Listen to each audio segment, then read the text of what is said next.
Drumo, and I'm with Colin Campbell. Welcome, Colin. Hey, We are both in Brian Kurtz's Titans Accelerator program. That's how we met. And we're both authors. So I figured, hey, let's jump on a call here and talk about writing books. yeah, I'm excited. So, when did you write your first book? You were just telling me the story. Yeah, so the first book wasn't for myself or for me. It was for Maria Giordano, who's a real estate investor. And I went to this seminar with Joel Bauer, who's a great marketer. And he introduced me to Maria. And then I was talking to her just in a regular conversation at lunch or something, dinner. And I kept on summarizing the story she was telling me about. She's a nurse and she started investing in real estate, and I was kind of playing back and just having a conversation with her. And then I was like, hey, would you be interested in doing a book? And that was right around the time I started, from Joel, learned that copywriting, direct response copywriting is a thing. Mm-hmm. Like, I learned about like the Dan Kennedys and the Gary Halberts, and it was just blew my mind that you can write and you're not like a fiction broke struggling artist person like with under candlelight in some basement dwelling. Right. So that was it. I met with her, and then through trial and error, in the sense that I was interviewing my clients and I kind of figured out what questions to ask to get the material Mm-hmm. from them. And then just through client after client, that's what I've done over the past, 8 years, is publish books. So over 30, I've lost count now. I've just been doing that as a vendor. If someone has a book idea, I interview them and publish the book for them. And it's pretty amazing that we have this opportunity, that there's a whole business community where you can use a book for leverage, leveraging credibility, use it to attract leads, use it as a gift at the beginning of a webinar. Hey, at the end of this webinar, I'm going to give you a special gift. Yeah. And so there's so many different applications too, and experiences with clients that it's just magic. Books are the best business card, aren't they? Yeah. It was amazing. When we met in Titans, I've been through all sorts of, not all through all sorts of groups, but I've been a part of different masterminds and groups and networking meetings. And Titans was one of those groups where like someone asks for a Facebook ads course. Mm-hmm. And then I say, well, I bought this course from this, some guy. And then you look at Bob, I forget his name, but Bob comes up, who's this Facebook ads expert guy who I constantly see his ads, and you, Ted, as Yeah. well, like Entrepreneur Magazine, Ted Prodromo, you're there. And it's just amazing to be a part of that circle, and to see these are the people who are doing direct response marketing at the highest level, and to be able to learn there. It is an amazing group. Don't tell Brian he's not charging enough. For the level of people that are in there, it's amazing. Truly. So how many you've got? How many books? How many you've written for yourself? How many books? So I'm on number 3, and the third book, what I realized is that, how many books have you written, Ted? I've written 4 individual books and 2 co-authored books. 4 individual books and 2 co-authored. Have you noticed that every time with your books, did you incorporate material from your other books, or different spins on the timeline? When you're going through the timeline, do you apply things that you learned over here to the next one, or and reutilize content? Yeah, when I wrote the first LinkedIn book, I was all off the top of my head, doing a lot of research. Second one, I tried to just kind of update sections, remove things that weren't there, and then add sections. Right. I think it took twice as long to write that book as the first book. It was easier to just start from scratch to write the third book. Mm. So I took a few things from the second book into the third, but it's really hard to update it. And you think, oh my God, LinkedIn changed here, Google's changed there. There's so many references. And the internet's living and breathing, so it's changing every minute. Mm-hmm. So starting from scratch. If I write a fourth edition of the LinkedIn book, I'll start from scratch. Interesting. Yeah, the refinement process when you're, because my first one was, I wanted to get one complete as fast as possible.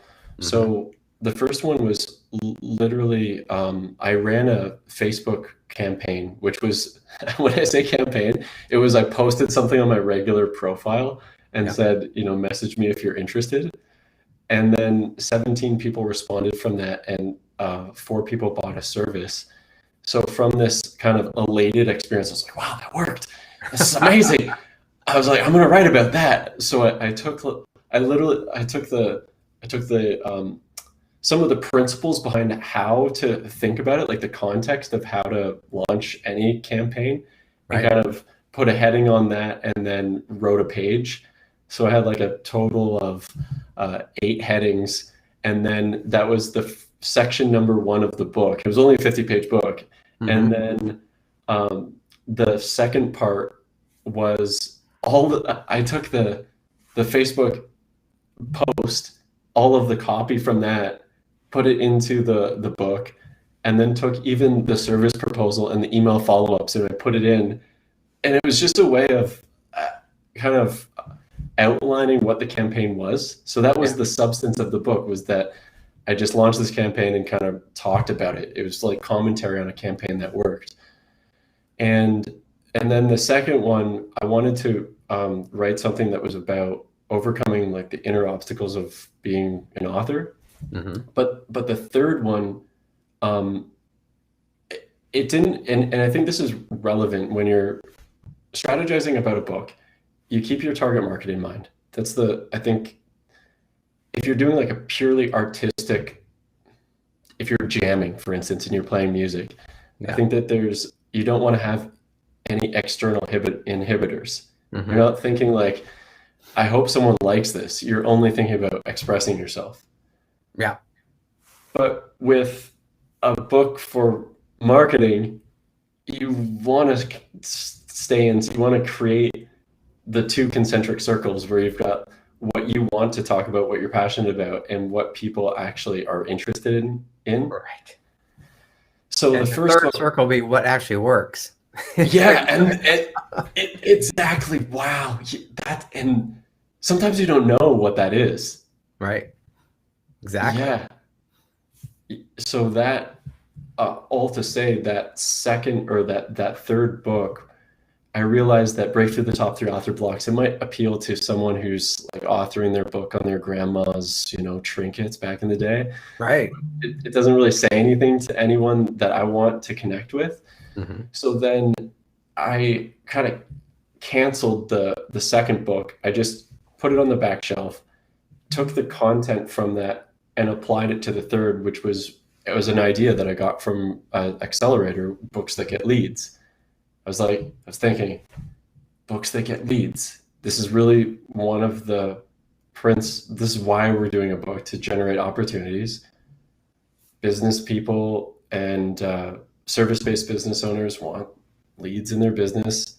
Cool, I'll take this content from my second book and then apply it to Books That Get Leads and talk specifically about that end. And that's the third book. Yeah. It's like, how do you write books about subject matters you don't know about? You just have to become an expert, or just learn enough to ask the right questions to the author. Is that a question? Asking? How do you do that? Like real estate investing, if you've never done it, how do you write a book about that? Yeah, well, that's the first thing is that I have this principle that I call, before you position yourself as an expert, be one.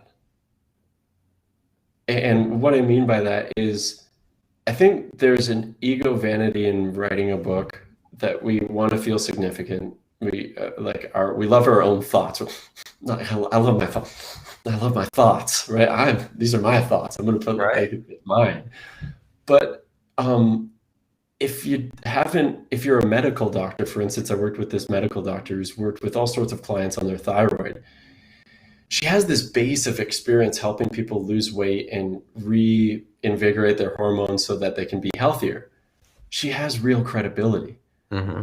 So I don't, in that context, need to know anything about thyroid, know anything about hormones, as long as my um, subject matter expert is adept at communicating and I can ask the right questions. They'll tell me everything that I need for the book. And everything in between is a matter of research. Like, how can I find a scientific study that kind of validates this, or where is what they're saying? How can I prove that Yeah. or validate it, substantiate it? And so that's the first thing. But I think that if you're entering into a new market, I think the best way to produce material is to get some clients and produce results before you even think about doing a book. Mm-hmm. Go direct to a person. Hey, Ted, do you want to work on this project together? I think I'm able to help you. You Right. kind of match your confidence with a direct approach, and then produce a result for someone before you talk about it. I think that's the best way to produce a book. Or if you meet someone like in the Titans group or Facebook or LinkedIn, and you see they're an expert and they don't have a book, you could say, hey, you should write a book. Exactly. Because they've done it. You see they're doing it. They're succeeding. Yeah, at that point, it's just a matter of asking them the right questions, like, hey, how did you get started in Facebook ads? Or what have you learned about the creative? What has worked? What hasn't worked? And Right. kind of having that conversation helps to set the framework for the book. Yeah. When I wrote my first book, I didn't know what to do. So I just bought the 5 best top selling books on Amazon, read them, kind of went through the table of contents and figured out, okay, here's what they're teaching. Took the best of that and then filled in the gaps of things they weren't teaching. Mm-hmm. And that was my framework. And then I just filled in the blanks. Great. It worked. So did you? I had no idea. How did you prompt yourself? So I know that on the LinkedIn Live, we said there's 5 steps to write a book. So choose a target market, Mm-hmm. establish what your market's problems are and what your solutions are, create an outline, and then set what I call structure and prompts. So that's like, bullet points so that you can stimulate your imagination on what to write. Right. And then create the publishing assembly line, which is basically first draft, first edit, second draft, second edit. There's more to it, but that at the fundamental level, like just going through the process of writing it. And what you said is, you did exactly that, right? You buy the best-selling books, and then you set that's my question for you, is that what was the mix? What was the mix between intellectual jamming, where you're just riffing in the Word document or the Google Drive, Mm-hmm. and structure first? I found that there's like 2 ways to write. You set your structure and kind of fill in the blanks, and just do stream of consciousness. And I'm curious for you, what was that split or ratio? Yeah. Entrepreneur Press really wanted a how-to book for Right. beginners and intermediates, and they didn't want very much expert in there. So it's more like the how-to. At the very first book, it was almost 10 years ago. So we went deep into how to set up your LinkedIn account, literally click by click. And it's Yeah. like, oh my God, this is going to be so boring. But people found that so useful 10 years ago. So now, like, everybody has a LinkedIn account, so you don't have to go that deep there. But a lot of it comes, if you have a publisher, they're going to tell you what they want covered in it. They won't tell me the details about LinkedIn, but they'll say, oh, this is for beginners and intermediates. They want it as a reference guide. It's not really a page turning book that you get excited about. It's more a reference. Mm-hmm. So it depends what you're writing. If I'm writing a fiction, it'd be a whole different process, I'm sure. Mm-hmm. Mm-hmm. What have you found about I know you and I spoke in Titans, and you said that you prefer the self-publishing route. What do you think of the pros and cons to interacting with the publisher or doing the self-publishing route? Well, I haven't self-published yet, so I don't know that. But you have so much more control where, they were great at pushing out the book. The first book, I was in the magazine, had full page ads. It was Full page ad. Yeah. Do you have them? Do you still have Oh, them? yeah. Yeah. Yeah, that was great. Like a stack of the books, the Ultimate Guide series. There's Perry Marshall's books, Dan Kennedy's books, and my book was on top of the stack. It was like the coolest thing. But as you go into the second and third editions, they don't do as much promotion as they used to. So it's all up to you to market the book once it's out there. Mm-hmm. And then I have to buy the books from them, and then I have to buy a certain number of books. There's a huge overhead going that way. So if you self-publish, you don't get the leverage of a big publisher, but you get control, and you can give them away. You print them for pennies. So I don't know. There's pros and cons both ways. Do you feel like, or did you see the pros on the publishing side? You had to have got so much more traffic, and we've got so many more leverageable kind of credibility images and such. Yeah.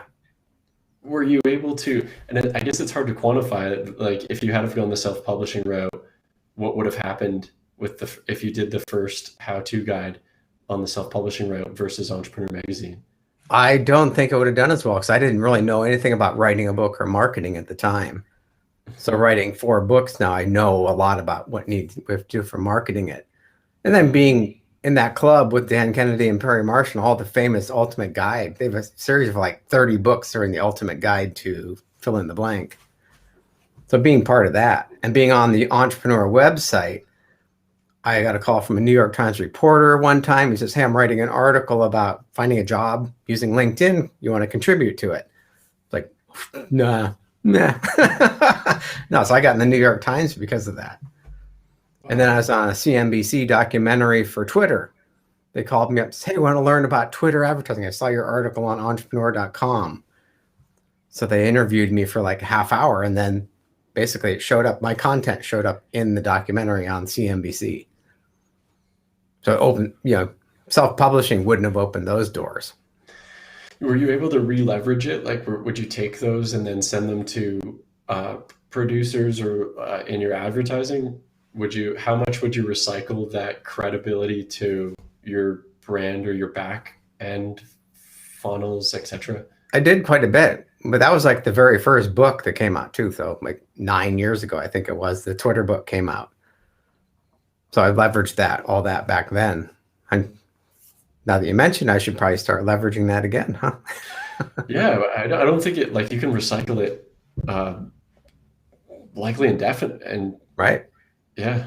It's like you win the Academy Award, you're an Academy Award winner for life, right? Yeah, right. Just keep using it. Yeah. Best-selling author. If you're New York Times bestseller, I have a couple friends that are New York Times bestsellers in the fiction market. Fiction. Very interesting. Yeah. Who? Sheldon Siegel. Oh, okay. Yeah, he writes like John Grisham style attorney, but it's for San Francisco base instead of the South. Wow. And he's written like 13 or 14 books now. Dude, I would not want to do that. That's not a desire. I love nonfiction because you're just like, that's what it is. Right. Fiction, you're like, what is it? Yeah. Our brains don't work that way. We're technical marketing guys. Yeah.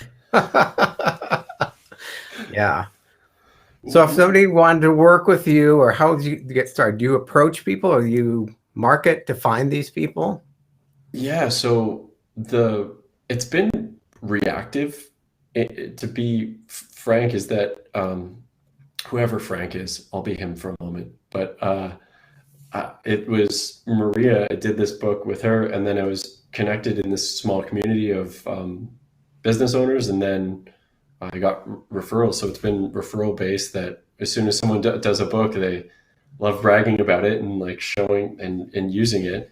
And then people ask like, how'd you get it done? And then they send them over. So that's been how I've been advertising it. Now that I've got books that get leads, I'm going to start putting some resources into actually advertising it and see if I can, where it can go. Like, I'm curious like how to advertise it effectively. But so I've got this book, Books That Get Leads, Right. and it's www.formulapublisher.com/books that get leads.